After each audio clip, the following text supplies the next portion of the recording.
हाँ तो देखिए, शास्त्रीय कलाओं का आधार जनजाति और लोक कलाएं हैं। इस कथन से हम क्या है, सहमत है।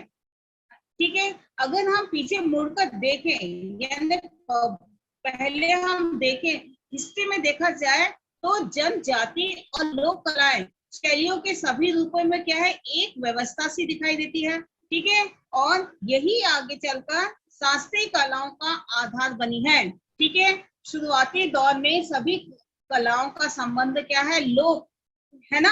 शुरुआत में क्या है, जैसे हम कोई गाना गाते हैं, है ना, गाना क्या है, हमारे परिवार में अच्छा लगा। ठीक है, तो हमारे पड़ोसियों को भी अच्छा लगा, आसपास के लोगों को भी गाना अच्छा लगा, तो ये सब क्या है, एक ये लोकगीत बन गया, है ना। अगर तुमने कोई पेंटिंग की, बहुत अच्छी लगी, है ना, सबको परिवार में अच्छी लगी, आपके मोहल्ले में अच्छी लगी, है ना, तो इस प्रकार से ये क्या है, विकसित हो गई, बहुत ज्यादा क्या है, प्रचार में हो गई, है ना। तो इस प्रकार से क्या है, लोगों ने अपनी जो लोक कलाएं हैं उसको क्या किया, व्यवसाय के रूप में उपयोग किया। अगर आपने कोई पेंटिंग बनाई है, बहुत अच्छी बनाई है, किसी को पसंद आ गई, तो उसमें क्या है, आपके मनमाने भाव में जो आपने भाव रखा है, उस भाव में क्या है, पेंटिंग बिक गई, आपको भी पैसा मिल गया, है ना। तो आपको इच्छा होगी कि मैं और ऐसी पेंटिंग बनाऊं, है ना। या मैंने कोई गाना गाया है, लोगों को पसंद आया है, तो उससे क्या है, आपको पैसा मिला, तो आपको लगेगा कि मैं और भी ऐसा पैसा कमा सकती हूँ। तो इस प्रकार से क्या हुआ, बिजनेस बन गया, ये व्यवसाय बना। ठीक है, लोक कलाएं हैं, लोक कलाओं में क्या है, नृत्य होता है, नाटक होते हैं, कविताएं होती है, पेंटिंग होती है। तो इस प्रकार से लोगों को क्या है, लोगों के द्वारा बनाए गए क्या है, ये कलाएं हैं। ठीक है, चाहे वो संगीत में हो, चाहे वो नृत्य में हो, चाहे वो पेंटिंग में हो, या कुछ भी होगा, है ना। या अपन बोल सकते हैं मूर्तियां हैं, कई लोग मूर्ति बनाते हैं, कई लोग दरवाजे पे पेंटिंग करते हैं, कई लोग मतलब घर में दीवारों पर पुताई करते हैं। ये भी सब क्या है, एक व्यवसाय बना है। ठीक है, लोग उससे अपना घर परिवार चलाते हैं। तो ये सब क्या है, ये बहुत समय से चला आ रहा है ना। तो पहले क्या थे, लोग ऐसी अपनी लोक कलाओं को क्या है, विकसित करते थे। तो पहले तो क्या थे, राजा महाराजा के समय के थे। तो जब ऐसी बातें राजा के कानों तक पहुंची, तो राजा क्या करते थे, उनको बुलाते थे और उनके बारे में जो भी है कलाएं हैं उनको देखते थे, और फिर उनको प्रोत्साहित करते थे, और कुछ धनराशि देकर क्या करते थे, उनको प्रोत्साहित करते थे, ताकि वो और ज्यादा अपने काम को अच्छा कर सके, है ना। तो इस प्रकार से क्या हुआ, धीरे धीरे क्या हुआ, ये कलाकारों को अपनी अभिरुचि के अनुसार, अब देखो राजा लोग क्या थे, अपने निजी स्वार्थ के लिए, यानी जैसे नृत्य है तो आप जानते ही हो, है ना। और जैसे मान ली कोई चित्रकारी है, तो राजा अपना अपना चित्र बोलता था कलाकारों को बनाने के लिए, है ना। या कोई किसी पाक कला में यानी खाने पीने में जो अच्छा बनाता है, तो वो अपने घर में रसोई के लिए रख लेते थे, है ना। तो इस प्रकार से क्या है, ये राजाओं महाराजाओं तक क्या थे, सीमित थी। ठीक है, लेकिन अब क्या है, ये सब और ज्यादा विकसित होने लगी। पहले भी विकसित थी, लेकिन आज भी क्या है, विकसित पहले से ज्यादा और मॉडर्न हो गया है, मतलब और अच्छे से विकसित हो गया है। ठीक है, तो लोक कलाएं और जनजाति, ये सब क्या है, इस कथन से क्या है, आप सहमत है कि नहीं, सहमत है। क्योंकि लोक कला से क्या है, लोगों का व्यवसाय जुड़ा हुआ है, जुड़ा है कि नहीं। अगर हमको कोई किसी कला में इंटरेस्ट है, तभी तो हम जैसे आप किसी को भी देख लीजिए, किसी को शिक्षा के क्षेत्र में रुचि है, तो वो शिक्षण के अपना व्यवसाय बनाएगा, है ना। तो और अगर किसी को पाक कला में है, तो वो रसोईया बनेगा, है ना, शेफ बनेगा, है ना। इस प्रकार से क्या है, ये व्यवसाय का रूप ले लिया है। आगे देखो, कुछ क्वेश्चन आंसर देखिए। किवाड़ पेंटिंग किसे कहते हैं, किवाड़ मतलब दरवाजा, है ना। तो राजस्थान की चित्तौड़गढ़ में कलाकार लकड़ी के मंदिरों पर चित्रकारी करते थे, इसे किवाड़ पेंटिंग कहते हैं। किवाड़ मतलब दरवाजे पर पेंटिंग होना, है ना। इन चित्रकारों के माध्यम से सांस्कृतिक और ऐतिहासिक कथाओं को अभिव्यक्त किया जाता है। दरवाजे में देखिए एक से एक क्या है चित्रकारी होती थी, एक से एक डिजाइन आप देखते, एक से एक डिजाइनर दरवाजे मिलते हैं, है ना, इसी को हम कीवार्ड पेंटिंग कहते हैं। नंबर 2 देखिए, अजंता व एलोरा की गुफाएं किस लिए प्रसिद्ध हैं? ये तो आप जानते ही हो, अजंता और एलोरा की गुफाएं महाराष्ट्र राज्य में हैं। ये कहाँ पर है? अजंता और एलोरा महाराष्ट्र में है, और ये गुफाएं क्या है? महाराष्ट्र राज्य में ही है। अजंता व एलोरा की गुफाओं के चित्र इतने आकर्षक हैं कि वे आज तक के कलाकारों पर गहरा असर डालते हैं। ठीक है, एलोरा की गुफाओं की सबसे बड़ी विशेषता यह है कि उनके कैलाश का विशाल मंदिर है और यह कलाकृतियों के लिए विख्यात भी है। ठीक है, समझ में आया आपको? आगे बढ़ो। Hello, yes ma'am. हो जाते हो क्या बेटा? कुछ रिप्लाई करना चाहिए ना। आगे देखिए, अगला क्वेश्चन, कला के विषय में अब तक प्राप्त सबसे महत्वपूर्ण शास्त्र का नाम और उसके रचनाकार का भी नाम बताइए। ठीक है, नाट्य शास्त्र कला के लिए अब तक का सबसे महत्वपूर्ण शास्त्र है, इसके रचनाकार भरत मुनि हैं। ठीक है, नाट्य शास्त्र कला के लिए अब तक का सबसे महत्वपूर्ण शास्त्र है और इसके रचनाकार कौन है? भरत मुनि। कौन है? भरत मुनि। अगला क्वेश्चन है, भारतीय संगीत के विविध रागों का नाम बताइए।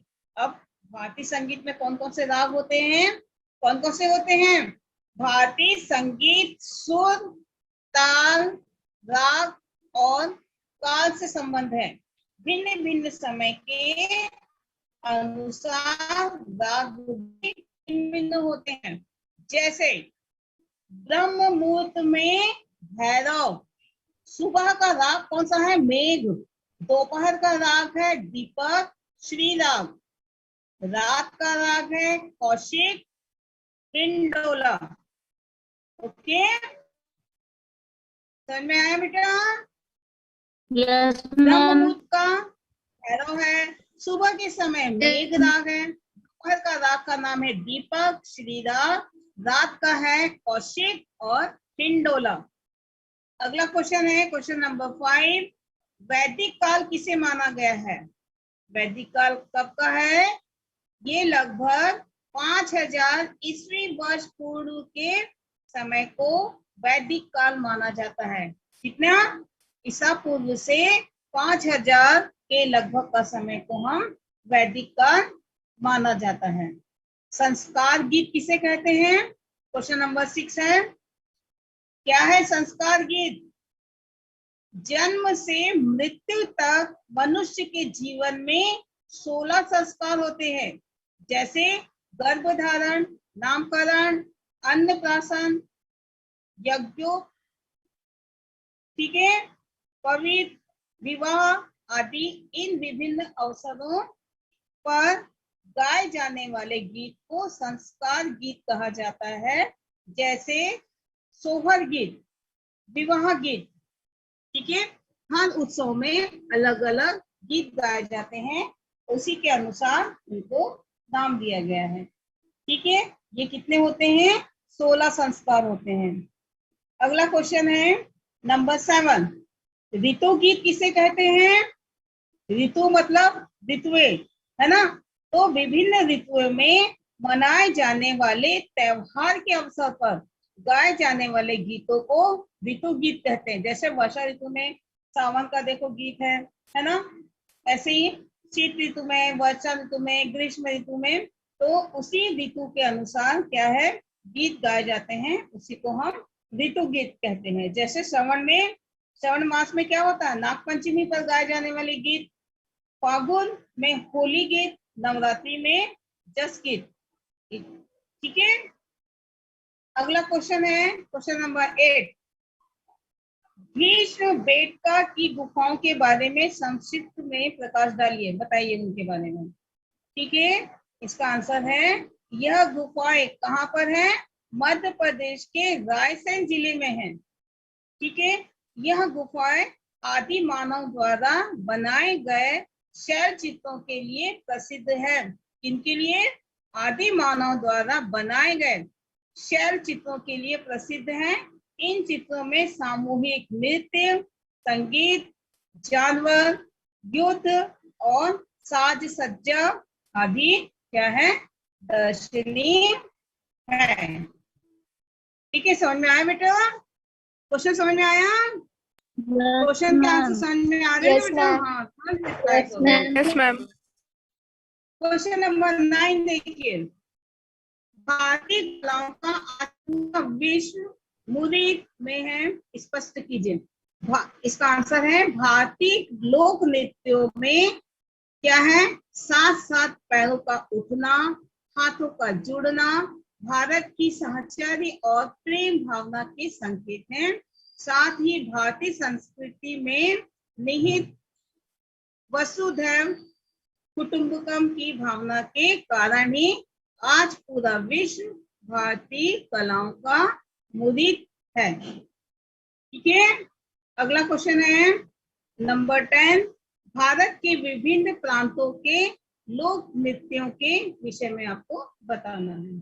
ठीक है, भारत के विभिन्न प्रांतों में भिन्न भिन्न लोक नृत्य होते हैं, जैसे पंजाब में गिद्दा, गुजरात में डांडिया और गरबा, राजस्थान में घूमर, महाराष्ट्र में लावणी नृत्य क्या है?